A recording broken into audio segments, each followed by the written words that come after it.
Orang yang punya anak banyak itu adalah anugerah sekaligus ujian.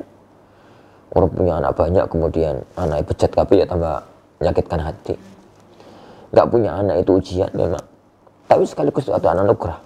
Bismillahirrahmanirrahim. Ya, Ustaz, izin bertanya Ustaz. Nggih. Ana udah nikah sama istri 5 atau 6 tahun Ustaz. Kami qadarullah belum dikaruniai seorang anak. Terus kemudian orang tua kami menganjurkan untuk pijat Ustaz. Untuk? Nah, kebetulan pemijatnya ini dia mijat bagian lutut bagian bawah Ustaz. Beliau seorang laki-laki ya, kemudian kalau mijat kan bagian lutut bawah, artinya lututnya istri anak nanti tersingkap. Anak menolaknya Ustaz. Anak menolak, kemudian takut ini Ustaz, takut orang tua anak tersinggung atau gimana Ustaz. Mohon doa dan nasihatnya Ustaz. Gitu dong. Baik, Bapak Roman Digesik, terima kasih atas pertanyaannya. Baik, Ustaz, saya langsung jawab. Ya, Assalamualaikum. Masya Allah, Assalamualaikum. Jadi punya anak nggak punya anak itu ujian sekaligus anugerah. Siap. Jadi anak itu anugerah sekaligus ujian. Nggak punya anak juga ujian sekaligus anugerah. Makanya Allah Subhanahu wa Ta'ala menjadikan manusia-manusia mulia itu ada yang punya anak, ada yang nggak punya anak. Para nabi dan para rasul itu ada yang punya anak laki-laki tok. Ibrahim itu anaknya 2 laki-laki tok. Ada yang punya anak perempuan tok, nggak punya anak laki-laki. Ada yang punya anak perempuan tok. Siapa yang punya anak perempuan tok itu di antara para nabi? Nabi Lut. Nabi Lut itu anaknya 2 perempuan tok. Ada nabi itu yang punya anak laki-laki perempuan. Muhammad SAW itu punya anak laki-laki perempuan. Nabi Yakub itu punya anak laki-laki perempuan. Punya anak laki-laki tok 11, 12. Lah, ada yang nggak punya anak. Nabi Yahya itu nggak punya anak. Jadi sebagai satu gambaran dari Allah Subhanahu wa Ta'ala kepada kita bahwasanya urusan punya anak nggak punya anak itu urusan Allah Subhanahu wa Ta'ala. Orang yang punya anak banyak itu adalah anugerah sekaligus ujian. Orang punya anak banyak kemudian anak bejat kabeh ya tambah menyakitkan hati.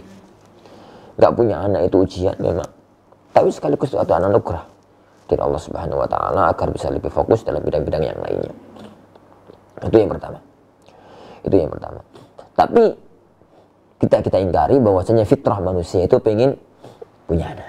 Ini bahwasanya fitrah manusia itu pengen punya anak. Kata Allah Subhanahu wa Ta'ala dalam Ali Imran, "Yu'ina lin-nasi hubbus syahawati minan nisa' wal banin wal qanatiril muqantarati minadz dzahab wal fiddah." Memang manusia itu dibuat senang untuk menyenangi punya anak, al-banin. Jadi an-nisa punya istri, punya anak, gitu. Lah, karena itu fitrah manusia, maka kalau ada orang itu nggak punya anak, kepingin punya anak, itu wajar banget, dan nggak ada masalah. Kepingin punya anak itu nggak ada masalah. Makanya, jadi kalau kemudian mertua antum kepingin punya antum itu punya anak, itu wajar banget. Karena kan berarti nanti mertua itu punya cucu, gitu. Dan itu satu hal yang sangat wajar dalam kehidupan. Makanya bisa dilakukan usaha untuk ke arah sana. Dan usaha itu ada 2, akhi. Usaha yang pertama usaha syar'i, usaha yang kedua usaha kauni. Usaha yang pertama itu usaha syar'i. Usaha syar'i itu dengan cara-cara syar'i. Ingat ya, apapun usaha yang kita lakukan itu kembalinya kepada Allah. Maka usaha syar'i itu adalah pertama banyak doa kepada Allah Subhanahu wa Ta'ala. Banyak doa kepada Allah Subhanahu wa Ta'ala agar Allah berikan anak. Banyak-banyak baca Rabbi habli minas solihin, Rabbi habli minas solihin, gitu ya. Atau yang semisalnya lah doa-doa yang semacam itu. Ya Allah, anugerahkanlah kepada kami anak-anak yang soleh. Ya Allah, anugerahkanlah kepada kami anak-anak yang soleh.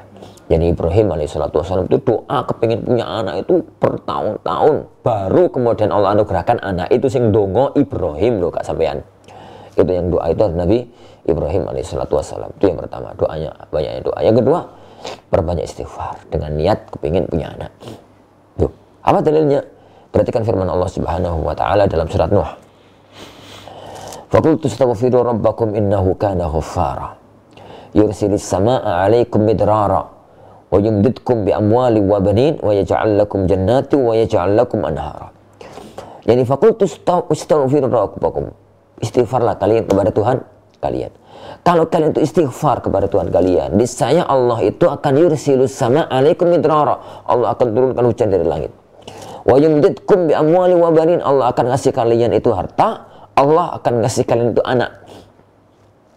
Salah satu di antara faedah istighfar itu adalah Allah akan menganugerahkan kepada kita anak. Makanya dulu Hasan Al-Basri rahimahullah taala tatkala didatangi oleh orang, "Wahai Imam, pripun nggih?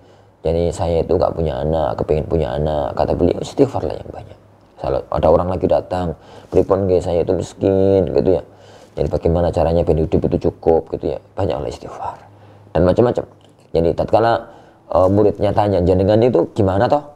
Pertanyaannya beda-beda, jawabannya sama. Lalu beliau membaca ayat tadi, berbanyak istighfar kepada Allah Subhanahu wa taala. Itu sebab-sebab syar'i yang ditempuh untuk melakukan itu. Nah, sebab-sebab kau nih, monggo lakukan cara-cara medis.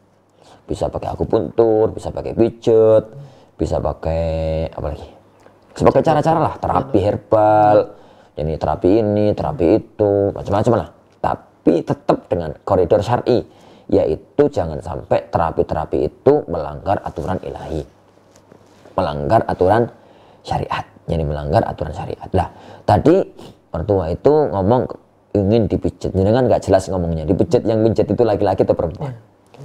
Jadi kalau yang pijat itu perempuan, kemudian yang dipijat itu di bawahnya lutut dan lututnya terbuka, nggak ada masalah. Yang pijat itu perempuan toh, yang pijat itu perempuan nggak ada masalah. Misalkan yang pijat itu mbah-mbah perempuan, jadi tukang pijat yang memang perempuan, itu nggak ada masalah. Kalau jenengan dari Gresik, jadi kalau jenengan dari Gresik, anak kamu nyebut nama, barangkali yang jenengan maksudkan adalah terapi pijat yang ada di Gresik itu ada suaminya bisa, istrinya bisa. Kalau emang itu yang antum maksudkan, selesai masalah. Jadi selesai masalah. Tapi kalau yang maksudkan itu adalah tukang pijatnya itu laki-laki, maka jangan. Pertama, nggak punya anak itu gak darurat ya.